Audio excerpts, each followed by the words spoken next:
Adventures in Venture. I can't fucking do that. Okay. I thought it was some audio thing. Do I just start? Is that what it is? Okay. Hi, I'm Evan Maindonald, and this is Adventures in Venture. My guest today is Adeo Ressi. Adeo is a legendary figure in the Silicon Valley tech industry and startup world. He's the co-founder and chairman of the Founder Institute, an early-stage startup accelerator. He's also the founder and CEO of VC Lab, an accelerator for venture capital firms. He's incredibly well connected in Silicon Valley. He's a good friend of Elon Musk's and is personally connected to investors, luminaries, and VCs like Steve Jurvetson, Roloff Botha, Peter Diamandis, Jason Calacanis, Tim Draper, and many, many more. Adeo, welcome to the show. Thank you. Happy to be here. Anything you'd like to add to my introduction? I mean, it's simple, but to the point. I was on the board of the X Prize for many years. That's how I know Peter really well. We recruited people like Larry Page and Sergey Brin to the board as well, and many other luminaries that you didn't mention. So, I've been around the block for a long time. So, in a way, compared to some of those names which people know really well, it sort of feels to me a little bit like you fly under the radar. You kind of keep a little bit almost too quiet. Yeah, I don't think profile is a mixed blessing, right? Because you can be really profile with lots of money like Elon, and he lives a pretty difficult life. He can't really go anywhere. He can't really do anything. So all that profile doesn't necessarily help that much. If anything, it makes him more unhappy because he has to live like a hermit and work all the time because he can't go to a restaurant or dinner or a movie or anything like that. And so, there's some times in life where profile can help, but for the most part, I find that it can help. And then there's another issue in that if you get really high profile and people assume that you're top of the game, best in class, then they want to take you down, right? They're like, I want that person to fail or fall because he or she is the top dog, and they have this zero-sum game mentality where if they're the top person, or if someone else is the top person, they can't be the top person. So all guns are pointed at you. So I prefer generally to do a lot of important work, but do it behind the scenes, not in the spotlight.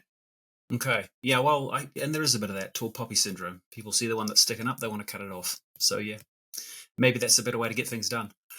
So, Adeo, what I want to do today is get under the skin of who you are and understand what drives you. You're clearly on a mission to transform the world of venture capital and the startup investment landscape. What I'd like you to do is explain where this came from, the early experiences that drive what you do now.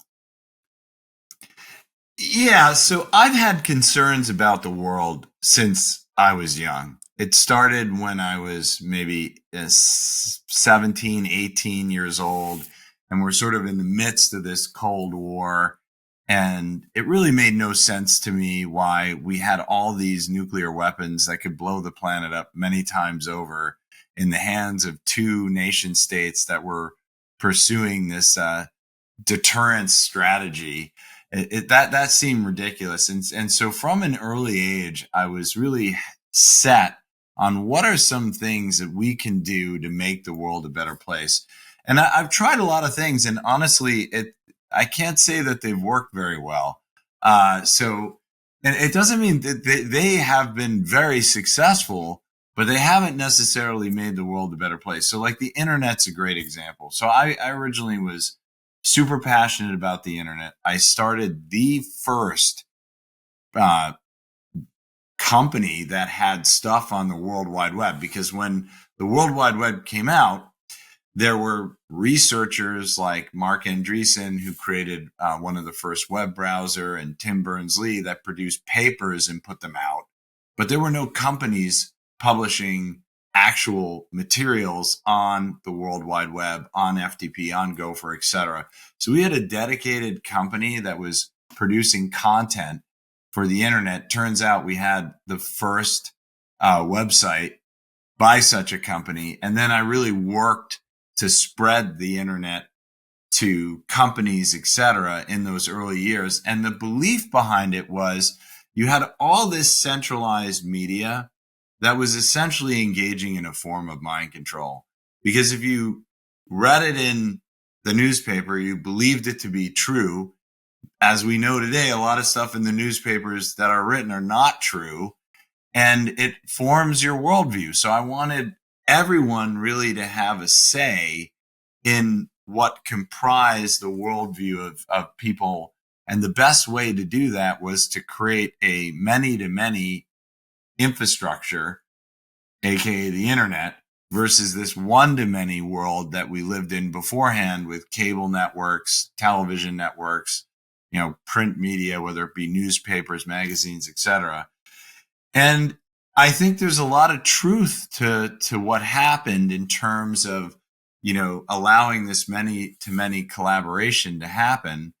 But there's also a lot of dark sides that came out of it as well. A lot of children are unhappier as a result of the internet and mobile phone use.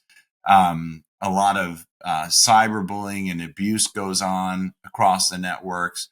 So it's taken many of the good things and improved societies in many ways, but it's also amplified many of the bad things and added some new bad things as well. So, I would say I'm kind of 50-50 on the internet. And I think if you look at a lot of the different things that are happening right now, you can have, on one hand, a lot of excitement about what's going on, but there's also a lot of reason to be cautious. And, AI would be top of the list. But just to go back, so I've been working on proactively initiatives to make the world a better place since, my late teens. And I really believe that working on venture capital and entrepreneurship is the penultimate opportunity to fix things.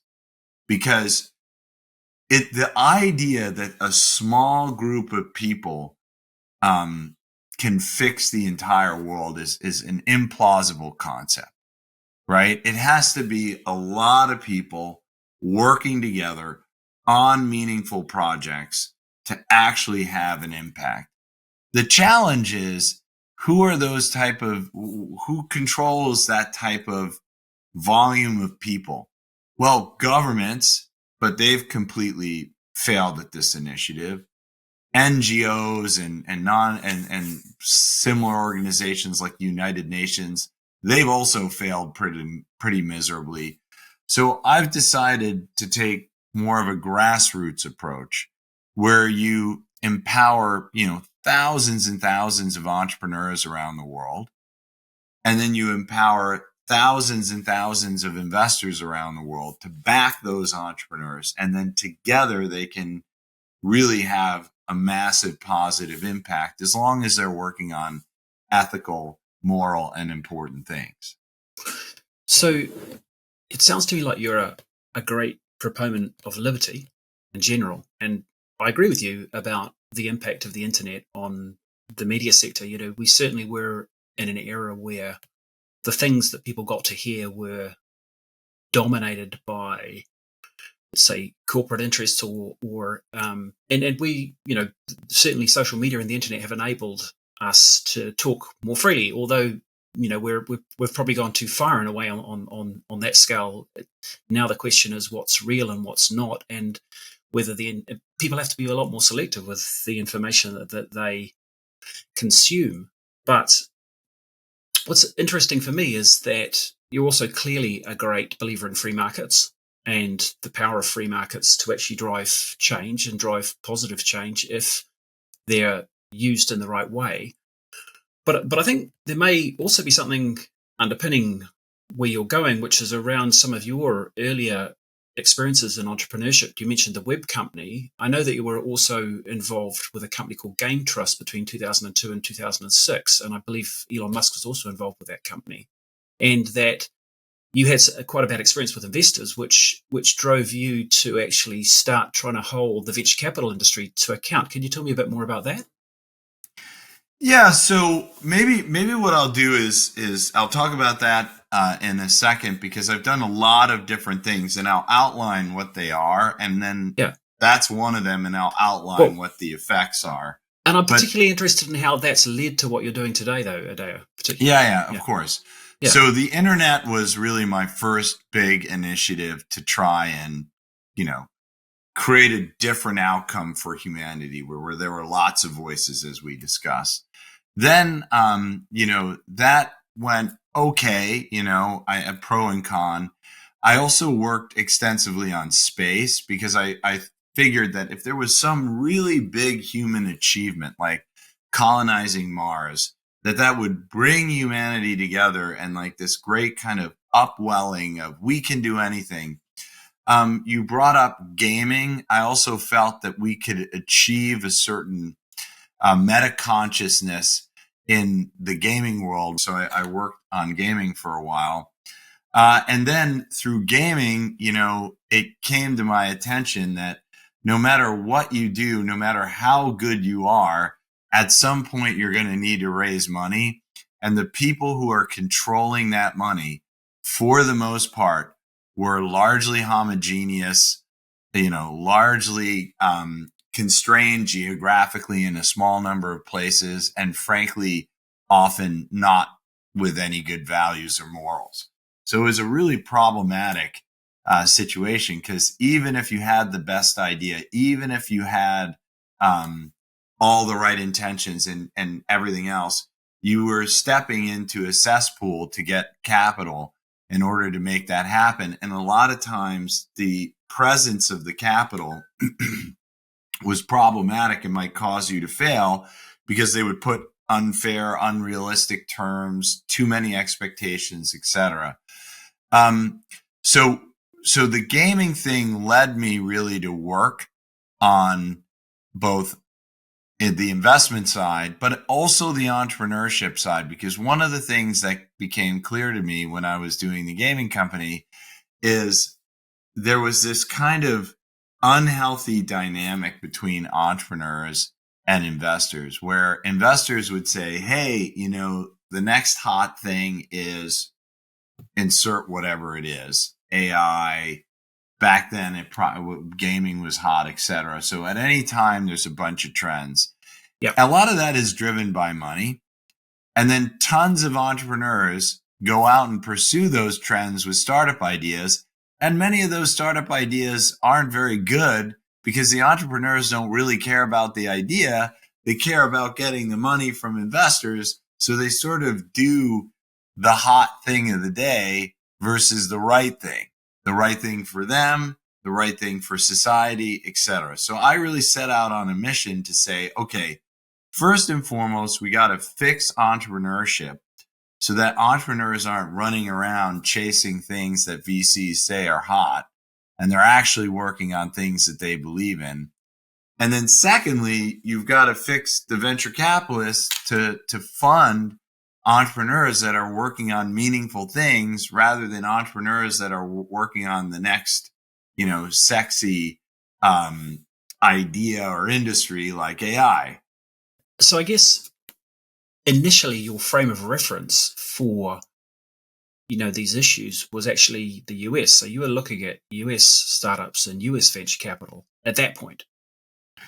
Well, okay. These problems exist. I guess what I'm saying is these problems existed in the US. That's where, Yeah, look, the reality is that in 2006, when I started really kind of looking deeply at the venture industry and how broken it was, the venture industry was 60 to 70% in the U.S.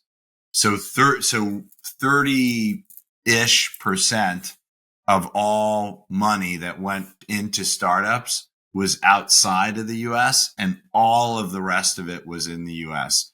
And so per capita, all this stuff, the U.S. just dominated the venture capital industry. The interesting thing is you might think that, okay, as those numbers changed, and today the U.S. is below 50%, I think it's in the 40% range. But as those numbers change, you might think that these other countries that have been growing their venture capital ecosystems would have, more diversity, better ethics, and the like. And in fact, what ended up happening is most of the world until recently really just copied the US. And so you have largely male dominated, again, very consolidated in small regions, unethical behavior and the like, everywhere in the world, not just the US, because it wasn't only the model that spread, it was also the culture. And so that set off pretty big alarm bells for me on a number of different levels. And the story of how VC Lab got started. So I'm always trying to look at ways to make the world a better place. If I don't really care that much about money. I mean, obviously I'm not totally separated from the idea that, I'm not one of these people that's like, we can only do good in the world and not make money. I actually am 100% confident that the better that you do in the world, the more money you will make, right? And they're not they can be mutually exclusive, right? You can do a lot of good in the world and make no money, but they don't have to be mutually exclusive. That's just a perception that you have that could be totally wrong, right? My perception is you can do lots of good in the world and make lots of money. And a simple case in point is, the success of Tesla, where Elon's made most of his money. And the reality is that, it's doing a lot of good in the world. So, yeah.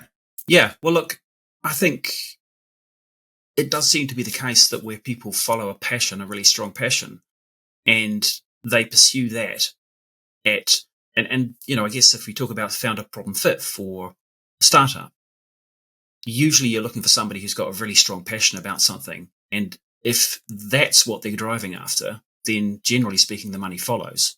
So I think, not if you're a woman or a minority. It really doesn't matter how passionate you are. You're going to get a lot less opportunities to get money. So if you happen to be a white male pretty much anywhere in the world, your likelihood to get venture capital is a massive multiple over people who are neither white nor male, right? So, I wish that statement were true, but it's just not true. And plus, if you're in even some geographies like Central Asia, parts of Africa, the probability that you're going to be able to raise venture capital regardless of gender and race are even lower.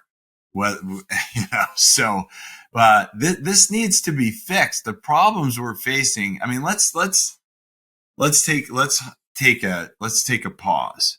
Okay. The world's in deep trouble. Okay. The world is in serious, deep trouble. We are like up to our shoulders in quicksand, and it's fast moving to chin level. Okay. So when I was younger, I saw that, hey, all these trend lines are going in the wrong direction. I studied architecture, environmental science, and all this stuff in college. And I was like, whoa, trend lines don't look good. The Aral Sea is drying up. All this stuff is happening, and it's not going to be good for this planet. And the thing is, at that point, I was pretty worried. And that was like 30 something years ago. I graduated around 30 years ago, 28 years ago to 32 years ago. Right. And it's not a linear, it's a geometric problem we have right now. And so actually it looks more like the power law. We're in like serious trouble right now as a planet, as a species. And nobody seems to really care. And for a long time, I do this, I do that. And I'd be like a little like, why isn't anyone else doing anything? Why doesn't anyone else care? And now I'm just at the point where I just have to go do it. We have to go do it. There's no more time. We have to literally like burn the ships, burn the bridges, right? Salt the earth, We need to just like if the world's on fire, like drop what you're doing and run and put it out. Now, I understand that not everyone feels the way that I do, and that's okay. I don't care if you feel the way that I do, but I'm going to put the fire out one way or another. So I mark my words, I will put the fire out. Now, it's great to have other people to help. I am not saying that I can do it alone, but at this point, it just needs to happen and someone's got to do it. And the politicians are talking about it, fire's not going out. The companies are talking about it, fire's not going out, right? The NGOs are talking about it, the charities are talking about it, the endowments are talking about it, fire's not going out, all right? It's getting worse, right? Because it's all talk. So I'm going to take action. I'm all action and not talk. And if you opened and asked like, hey, you know, why are you maybe not as high profile as so-and-so or whatever? Profile isn't going to put the fire out, right? If I thought having a high profile would put the fire out, I'd be as high profile as you could possibly imagine, but it's not going to put the fire out. It's just going to distract me from putting the fire out. So the things that put the fire out right now are dollars on real problems. And so how do you do that? How do you get real dollars into real problems? Well, first of all, you have to have real humans working on those problems. And you know who those are? Entrepreneurs. It's not governments. It's not NGOs. It's not nonprofits. They're doing something, but all of them have proven to be incredibly inefficient ways to do anything. Okay? Change a light bulb, whatever. You know, take 10 nonprofit people to change a light bulb, takes one entrepreneur, right? They don't need to hire anyone. That's certainly true. Change the light bulbs themselves. Entrepreneurs are good at getting things done. Yeah. Entrepreneurs get things done. And here's the thing. They need money, right? If I'm going to go do something that captures carbon, that's a utility scale operation. I'm going to need utility scale financing to make that happen. Now, I maybe don't need all that financing right away. Maybe I need, 10 million to get started and then 30 million to build a plant. And then maybe I can go to a government and say, hey, I've got something that can pull, 100 tons of carbon out of the atmosphere. Let's share the burden, and you may give me this much money, go to another government, get money from them. But in order to get to that level where they can offer a solution to actually solve some of these problems, they're going to need funding. So that's sort of the two areas that I think can really move the needle right now are entrepreneurs working on things that matter and venture capitalists funding those entrepreneurs working on things that matter with real money, right? And I'll tell you how I think about real money. I think that everyone with money right now needs to take 20% of what they have and put it towards things that matter immediately. Immediately. Climate tech and climate change solutions. There's a whole bunch of meaningful area. There's diversity issues, right? Because we have a lot of racism still built in the world, which is just insane. And I can go on. There's a biotech enhancements that we need. We need food tech enhancements. If we actually put real money towards these innovations, I think we can get that 2030 mark of the UN Sustainable Development Goals. That's not enough. At this point, if we hit that, we're still in trouble because we've gone too far. So we actually have to be thinking about regenerative goals, not sustainable goals. So we got to change the dialogue a little bit. But I do think 2030 is the seminal year, because given this hockey stick that we're on right now, if we can't slow it down or start reversing it, right? Sustainable is just not an option, because we're going to sustain at a crazy rate? No. So we gotta be regenerative. We gotta call things back. We gotta calm things down. We gotta slow down. We gotta stop with these crazy plastics that we wrap every fucking thing, excuse my language, that we buy in plastic. It's insane. I don't need a pen wrapped in plastic to unwrap it in plastic to use the plastic pen. I mean, I don't need, they wrap fruit and stuff in plastic in Japan. It comes with a cover, right? It's like free cover. You don't need to put plastic on a fruit. So we have to stop the insanity, come up with solutions that are sustainable, in fact, even better, regenerative, and really take the bull by the horns and change the world for the better right now. Yeah, and look, I fully agree with you that technology and innovation has a huge potential to do that.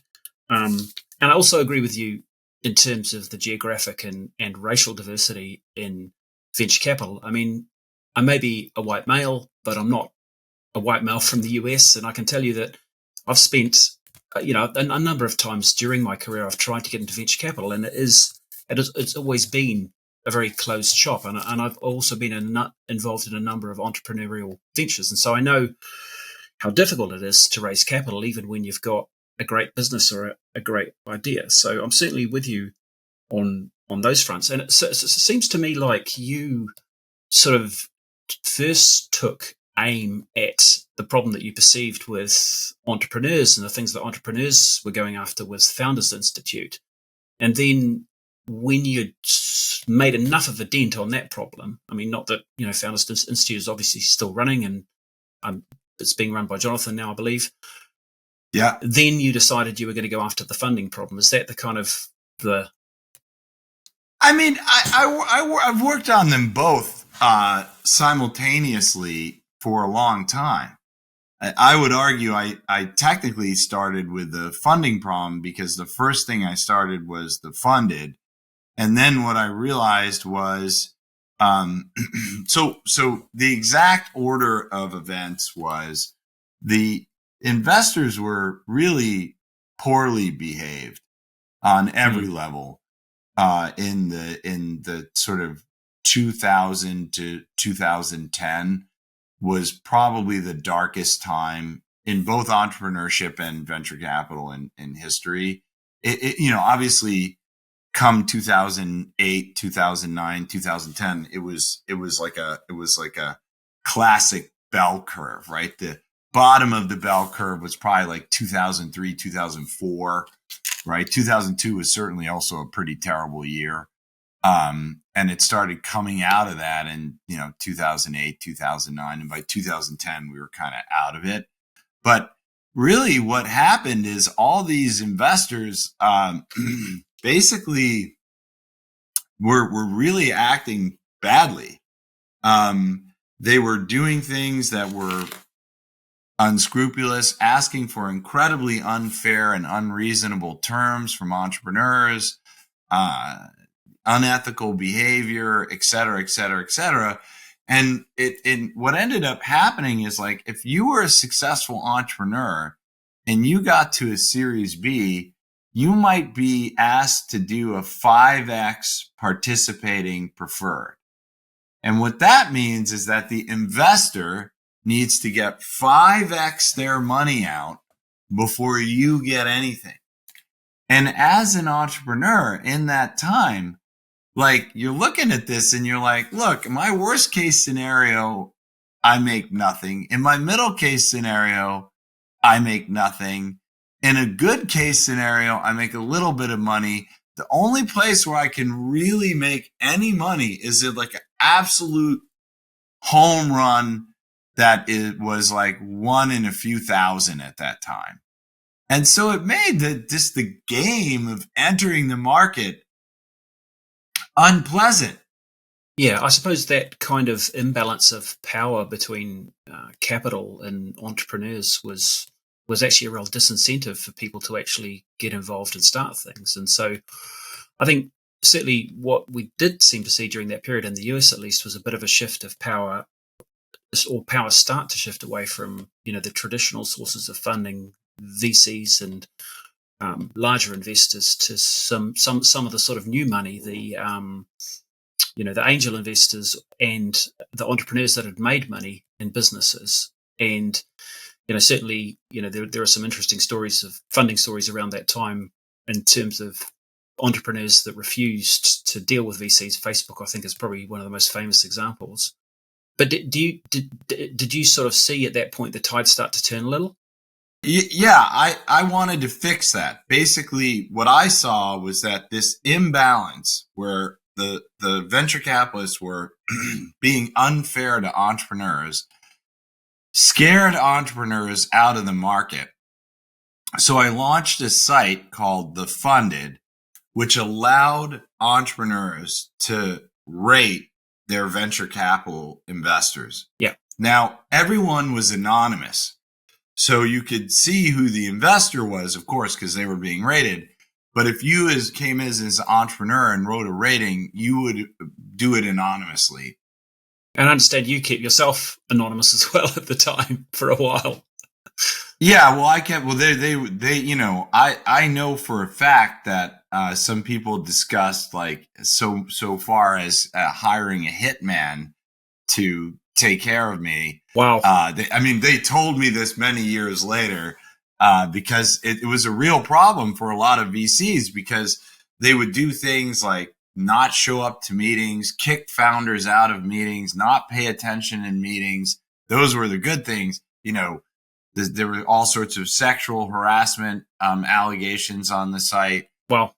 Unfair business practices where they would give you a term sheet, but then pull out at the last minute after diligence and sort of push you into or negotiate the terms down at the very end, kind of randomly.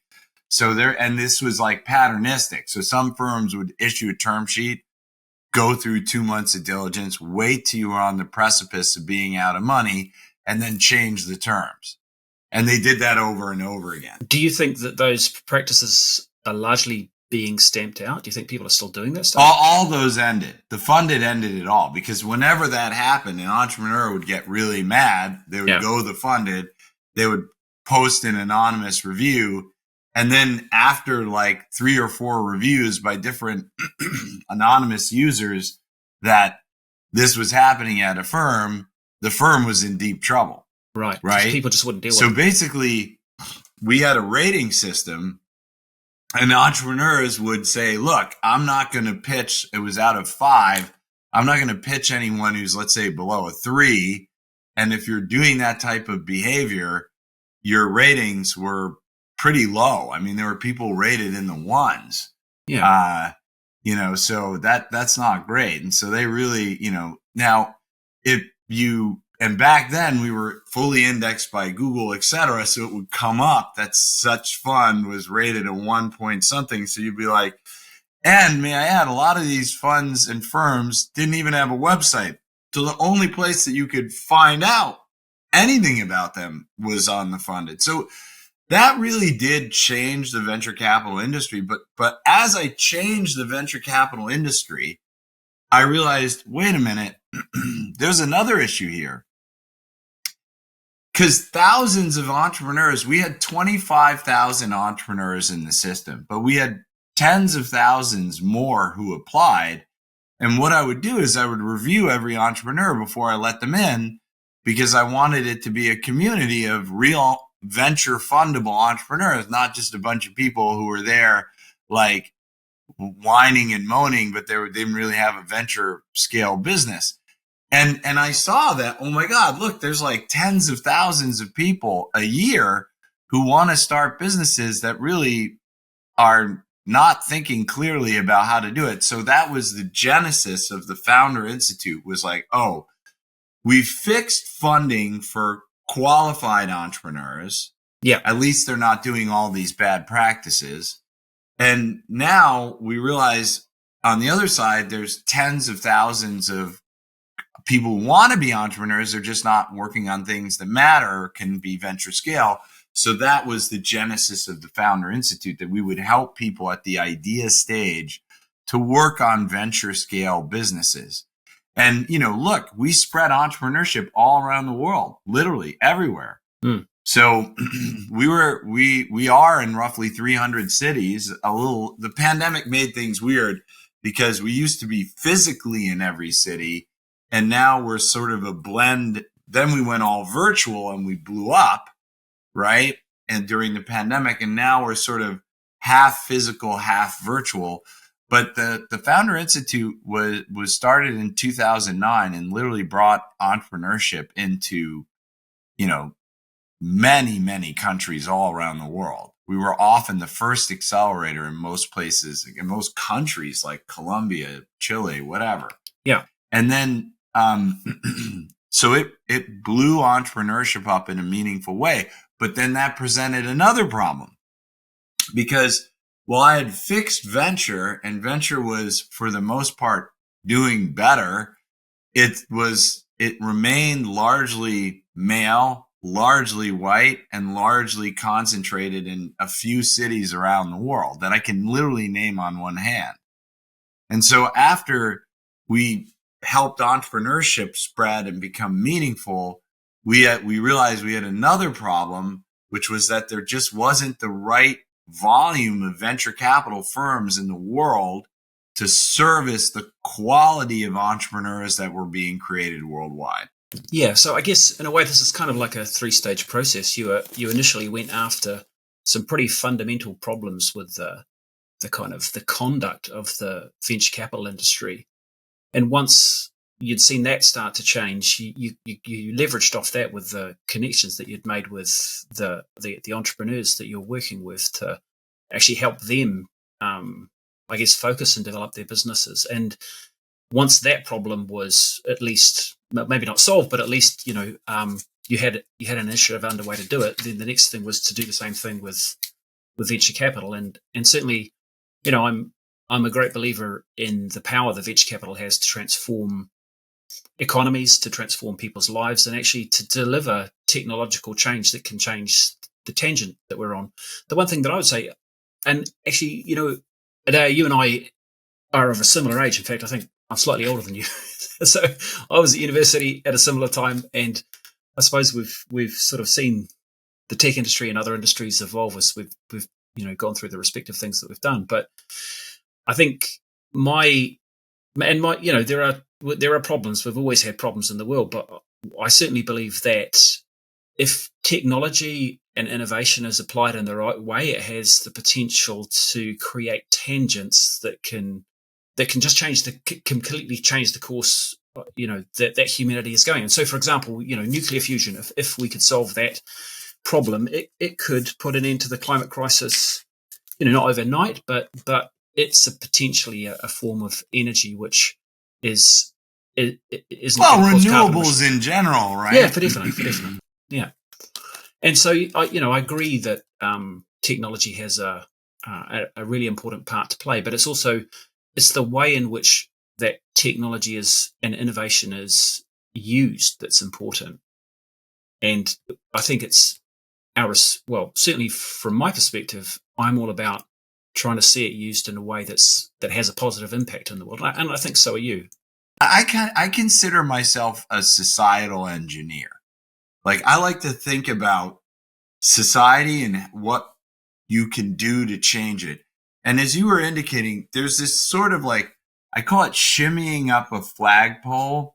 It's like or it's almost like a seesaw. You sort of make a little bit of progress here, and then you got to make some progress in another area. Then you got to make some progress. And then by the end, you kind of get to the top, right? So, consumer behavior, that's a little bit trickier to change. But if you have an electric car that's cheaper, faster, better, and lasts longer with less maintenance, etc., eventually electric cars are going to win, right? Because it's like, why would I buy that expensive thing that breaks all the time and, it is harder to insure, blah, blah, blah. You're going to buy the cheaper thing that, doesn't break all the time, etc., right? So what I want, the way that I see changing behavior right now is to fund things that are just not only better, but also cheaper, right? So like synthetic meats are a great example. meat in general is really just almost the worst thing you could do for the planet. I mean, it's bad in so many ways. I don't even know where to begin. It's like bad for you. Okay, let's start there. It's terribly sad and bad for the animal. Okay, let's go there. It's pretty damn horrible then how it gets transported around and manufactured, just burns tons of energy, right? So there's no win here. There's no like what? It's true that cows are one of the biggest producers of greenhouse gases as well. So no, I'm very much with you on that. Yeah, and then some of the animals are actually contributors to the problem. Yeah. And then so like synthetic meats, there's like, Beyond Burgers taste better than real. My kids like them better than real burgers. I like them better than real burgers. They are better than real burgers.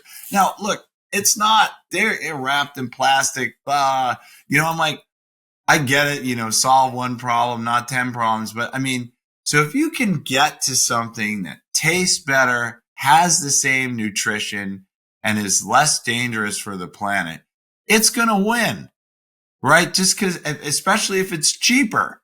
Fully agree. Right? And look, right now, it's all about the business models. I fully agree. Look, one of the companies that I have in my portfolio is a company that does 3D printed construction using recycled polymer plastics. They're based just outside LA, and so they're pulling plastic out of the environment to print structures. But they can actually deliver. They can 3D print a completed structure in 24 hours, have it delivered to somebody within a week. And it's actually cheaper than constructing from scratch on site. So, if you can find business models like that, which are actually positive for the environment, and at the same time they're serving a consumer need, then there's a huge amount of power in them. I fully agree. It's underway now. There's no question this is happening. But that company, I'm going to guess, to get to any sort of scale is probably going to need $30 to $50 million in a factory, right? Well, because that's what a factory kind of costs. Ultimately, more than that. Ultimately, they're going to need probably 50 factories in the US and many more internationally. But it's the technology that's driving. But by the time you get to that scale, right? So funding isn't like, oh, let's give you the 180 million you need to get 10 factories. You scale in increments, and usually to get to like a point where you're viable enough for, let's say, an IPO or something like that, you maybe need 1 or 2 factories, and maybe it's a little more than 50 million, but you could probably get there with $50 million, right? Yeah, and then you can look at public markets or even, bank financing at that point. But back to if they don't raise that money, they're never going to get there. It's that simple. And so they may have the best technology, and it may even be cheaper, but they wouldn't be able to service the demand unless they got the money to build the stuff, which is this chicken and egg problem. And I see that type of scenario, Evan, everywhere in the world. There are angels in all markets in the world today, right? And those angels get you a little higher, right? But then no matter what, if you really want to get to the scale of maybe even going public or something like that, you need the VCs, and there's a definite huge glass ceiling everywhere in the world. No, you're absolutely right. I mean, it is easier to raise funding in the US than, say, in the UK, and it's easier in the UK than it is in Europe, and it's easier in Europe than it is in Asia and Africa. But certainly, it's definitely the case that where the venture markets are better developed, there's more entrepreneurship because there's more funding available. Yeah. Not only that, there is very clear data where the venture markets are operating. There are disproportionately more unicorns. And of course, you could say, well, of course there's more unicorns because there's more money going into companies to make them unicorns. And that's also true. If you take in lots of money, your valuation is going to go up for sure. But, everywhere in the world needs incumbents. Everywhere in the world has problems. Let's start there. Everywhere in the world needs incumbents to be disrupted because the incumbents are a part of the problem for the most part. right? Some are not, but most are. So we need to disrupt the incumbents. And in many places, the incumbents are multi-billion-dollar businesses, right? So these are pretty much everywhere in the world, every country in the world, right this moment, has multi-billion-dollar opportunities ready to be pursued with a real shot of success, because they need to disrupt the traditional firms that are doing things inefficiently, ineffectively, incorrectly, and frankly damaging the planet. Well, it's and so, yeah. Well, it's about having an ecosystem that's able to do that as well, I think. And I guess well, I think the entrepreneurs are there. They want to do it. And frankly, the one thing that's been really nice is America is showing the world how to do this. Okay? We're midstream on disrupting all inefficient and damaging businesses for the planet, one by one. Now, some faster than others, but it's happening here. So if you live in Africa, in Asia, in Latin America, and the Middle East, and you want to say, how do I disrupt the telco, or how do I disrupt the car company, or how do I, you just need to look to America, and we're going to have lots of examples of banks being disrupted, real estate's being disrupted, everything's being disrupted, and you can just copy it, okay, in your own country and win. So you don't need to write the playbook. You can copy the playbook, be the disruptor. The problem is there's no venture capital. Well, and that is the difficulty. I mean, but I guess also, there are models that work in some places that maybe wouldn't work in the US or haven't worked in the US because the business M-Pesa system in Kenya, for example, because everyone was so exposed to mobiles. But I agree, it's a great source of inspiration. Adeo, just changing track for a minute because I'm conscious of time. I wanted to talk a little bit about you and Elon Musk. You were, I understand, housemates at university together, and I understand you also gave him the idea to start SpaceX, and you visited Russia with him in 2001 to try and buy a rocket. So I guess you know him pretty well. I wanted to ask, how did the friendship originally come about, and how did it evolve, and what's made it sort of stay and be strong over the years?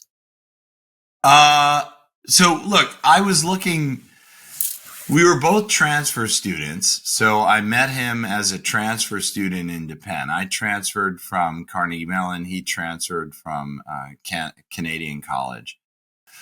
So I transferred from Carnegie Mellon, and he transferred from Canada. Right. And so we were living in freshman dorms, even though we were sophomores. And it was I found it quite unpleasant. So I was like, how can I get out of this dorm as quickly as possible? Right. So I started going around and asking people, hey, because you kind of automatically get put into the dorms. And unfortunately what happens is right after school starts, like all the housing around campus gets booked up. And so the only things that weren't booked up were these like large houses. And so I was like, I have an idea.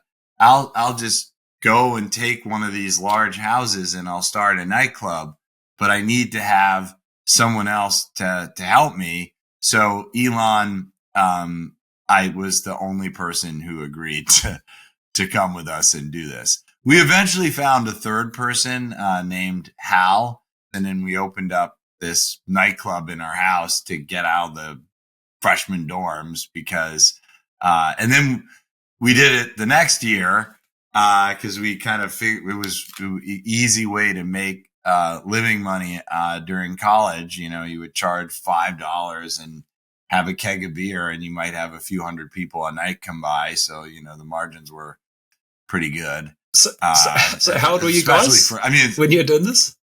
Early 20s? Maybe not drinking age. I don't remember. Okay. Probably not. Yeah. Yeah. So did it make enough to cover the rent? Oh yeah, we did pretty good. Okay.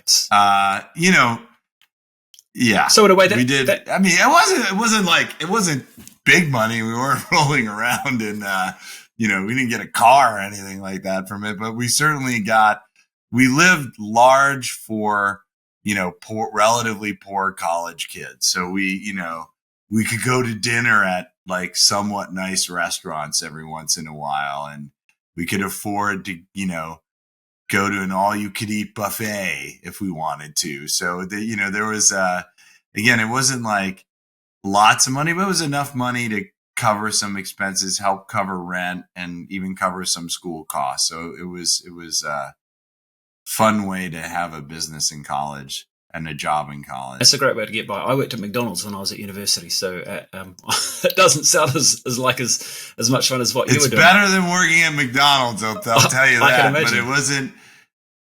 Don't get me wrong. It wasn't without its problems for sure. I mean, we definitely had issues. I had to hire policemen who were off duty to be the security so that we didn't have problems with the police. And we didn't really have problems with the police, thankfully. Maybe because we hired the off-duty police. So like it wasn't super easy, but it was definitely fun. And yeah, so then we've just look. I was super successful. Interestingly enough, I was more successful than he was successful for a long time. And then that changed. And now it's like, I think it's been about 10 years where I'm like, there's just no way I'll ever catch up. But I'm not doing it so he's really doing this to make a lot of money so he can do our private, Mars mission. And because that's the only way we're going to colonize Mars. We came to this conclusion many years ago. So we've been friends for a long time. And, I'm probably one of the only friends that hasn't really been with Elon to make money. I consider him generally a friend. I haven't really invested in anything he's done. So I would say it's friendship first, and actually friendship period. And I'm happy. I do support him. I just bought a new Tesla, for an example, but so I do support him because I believe in the things that he does, but it's not about money for me. It's about friendship first. And back to the Mars stuff. So we started a company, to look at really sending humanity to space, with really the destination being Mars. And it was called Life to Mars was the name of the company. And Life to Mars, sort of a predecessor to SpaceX in a way. So it became SpaceX essentially, because in order to send stuff to Mars, you need a pretty big rocket. In order to get a big rocket, you didn't have that many options at the time. It was the U.S. was launching the shuttle, so that wasn't going to happen. You had Kinéis and Ariane, which was doing the Ariane 5. And then you had pretty much the Russians, and they had the Soyuz, but they also had some ICBMs for sale. So we went around everywhere. We figured out we were going to launch. Originally, someone's like, you should do mouse to Mars. And we're like, we're not sending mice to Mars. But we're going to send plants to Mars and grow them natively on Mars' surface to show that you could have life on Mars, aka the name of the company. But our ultimate goal was human life on Mars. So make a long story short, we bought some ICBMs from Russia, and they basically tripled the price on us. So our $14 million, we were going to buy two, one at the beginning of the launch window, one at the end of the launch window. And then as they went up, we assumed the first one would fail. We could get some data from it, figure out why it failed. And then within the few-month launch window, it's like 2-3 months, hopefully we would be able to we'd have another one ready. We could fix the things that broke and get a launch in the launch window. So that was about, as I said, 14 million, 7 million each. We were buying SS-18 NATO designated Satan rockets. And when I didn't really enjoy my time in Russia very much. So I was like, I don't want to go back. And Elon's like, well, I'll go back because we need to go back and finalize some details. And he came back and he was really, really angry. They had tripled the price. So it went from 7 million to 21 million, which is insane. Right. And then our launch cost went from 14 million to 42 million. And we had, I think our total budget was like 50, 60 million.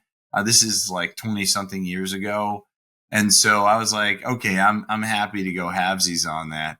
But when it started to get to like 75 to 100 million, I'm like, I don't know. Like, I don't have that kind of money. I don't think you have that kind of money. So, and he's like, and he made the decision to be like, I'm going to start a rocket company. And I actually held an intervention where I brought in the top rocket scientists and people who've launched stuff to Mars, like Tony Spear, Peter Diamandis, and they were all like, you cannot do this. It's a terrible idea. You make a small fortune in space by starting with a large one. So you got to really...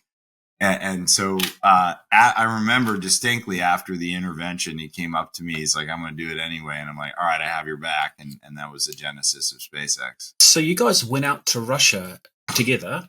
You negotiated a deal for these 3 rockets. And the Russians were going to launch them for you, were they, as well? That was 2 rockets. 2 rockets. 2 rockets. And they gave you a price for launching them too.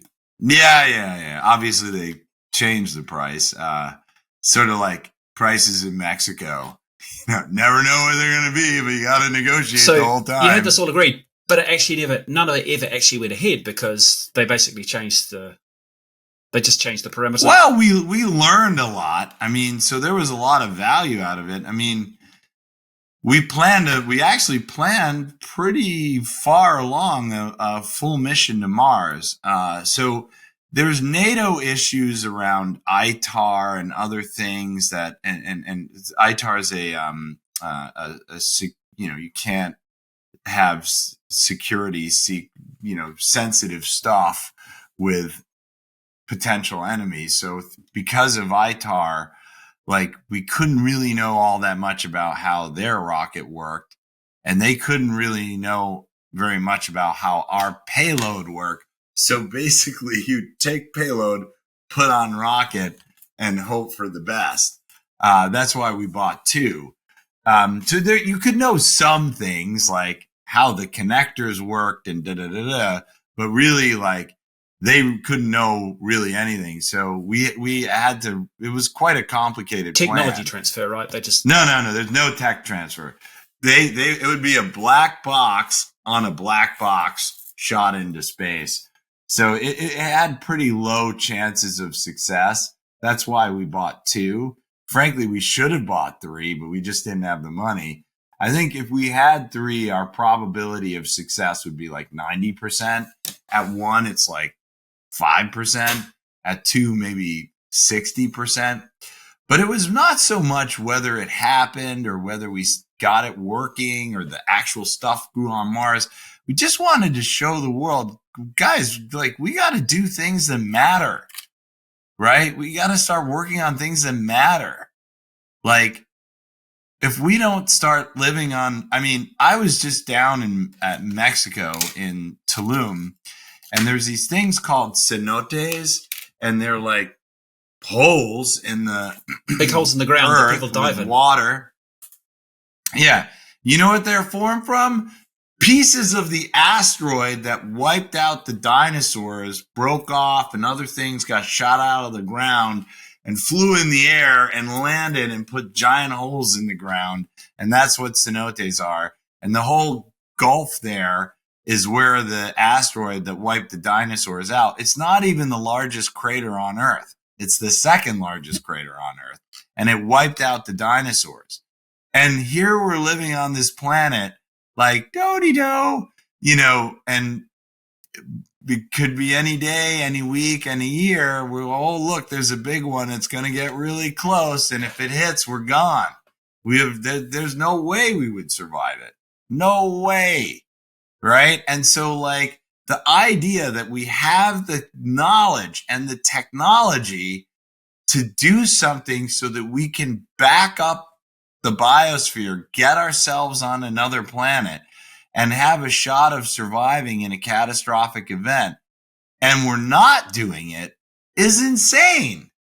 It doesn't even make sense. And the fact that it takes one private individual to do that is also insane. So, you know, I'm definitely helping, because what else are you going to, yeah, we got to fix the problems of the planet, but we can't fix a giant asteroid heading to the planet. Like, we don't have the tech to do that, but we do have the tech to get people off the planet to Mars right now, even without Elon's thing. Well, we're going to run out of space on this planet too. So at some point, sooner or later, you're well, right. Look, we're not going to, we're no, the way we're living like idiots, we're going to run out of space on the planet. But if we live intelligently and we do things right, we don't have to run out of space. I mean, we build roads so that we can live in remote areas and drive an hour or two to work. That doesn't make any sense. Why are we doing that? And then the road kills tons of stuff. The remote area housing kills tons of stuff. We're just not being smart. But I do think we can fix it all. And I don't think it's like, look, I'm going to make things pretty black and white. You know, there was a day, I think it was yesterday, where it was 38 degrees Celsius warmer than average on the poles. Now, but you take that, now the poles are really cold, right? So a 38 degrees Celsius differential may still even be below freezing, right? But you take that 38 degrees Celsius differential and you move it anywhere else in the world, we would be like roasted. Okay. There's no amount of air conditioning that would protect you. You would die. All right. And so we're starting to see like crazy temperatures all around the world. You know, sea levels are going to, I mean, we really need to do something. You know, if you ask me what I think the time frame is that we have to fix things, I think it's in the, 6 to 10 years. We have to live completely differently. And that's the time frame we have to change. Well, look, who knows what the future is going to bring, but I think the only thing that we can do is we can do our own parts in trying to bring change and trying to make positive change. And it's certainly clear to me that is the direction that you're heading in. It's certainly the direction that I'm wanting to head in with the investments that I'm making in my venture capital firm. I want to be respectful of your time. I think you've got a hard stop fairly soon, and so just to kind of bring things to a close, just want to ask you a question. And I think in a way I know how you might answer this, but let's just imagine that for a minute that everyone in the world is on X, formerly Twitter, and they all follow you, but you can only tweet once a year. You've got an opportunity to get a message out to the whole world. What is it that you would say?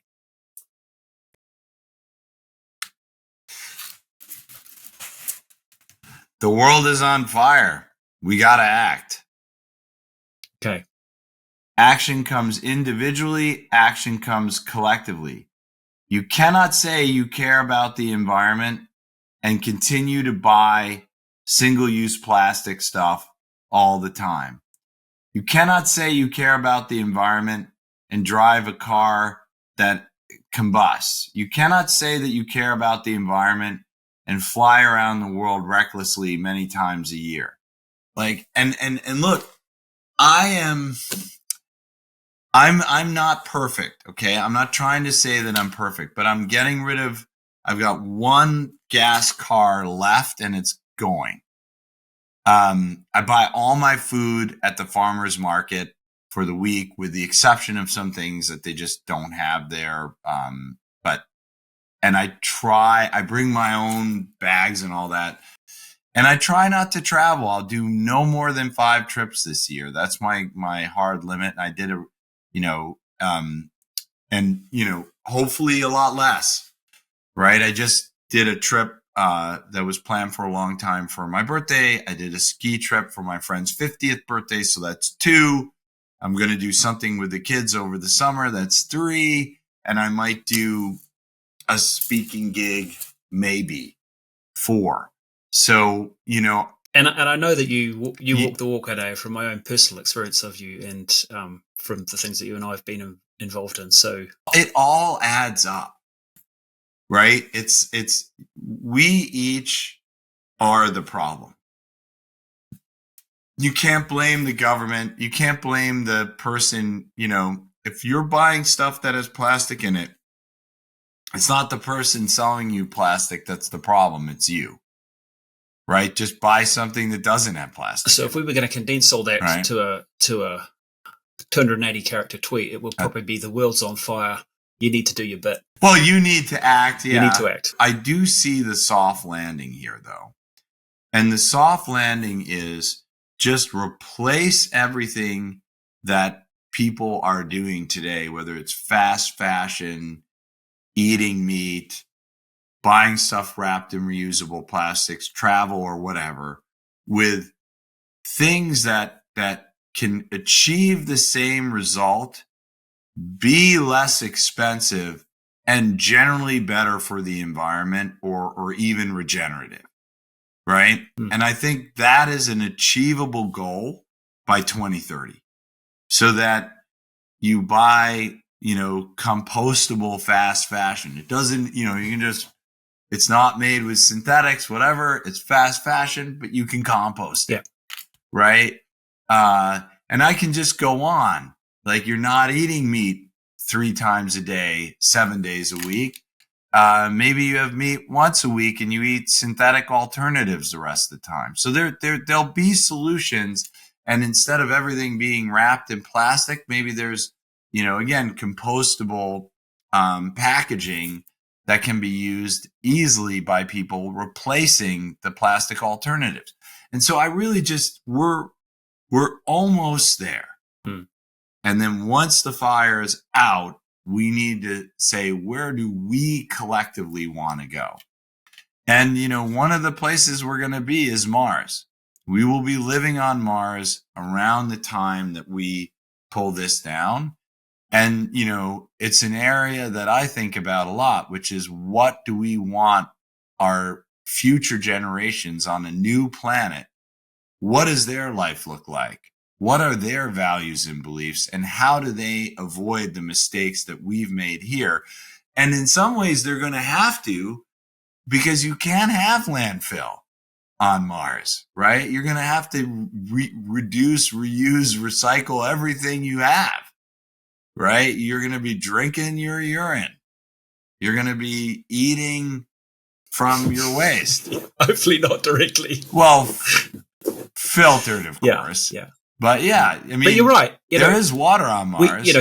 We are going to have to solve some of these problems and actually apply them in order to actually live somewhere like Mars. It's, there are lots of issues that we don't have to confront here that we're going to have to deal with when we get there.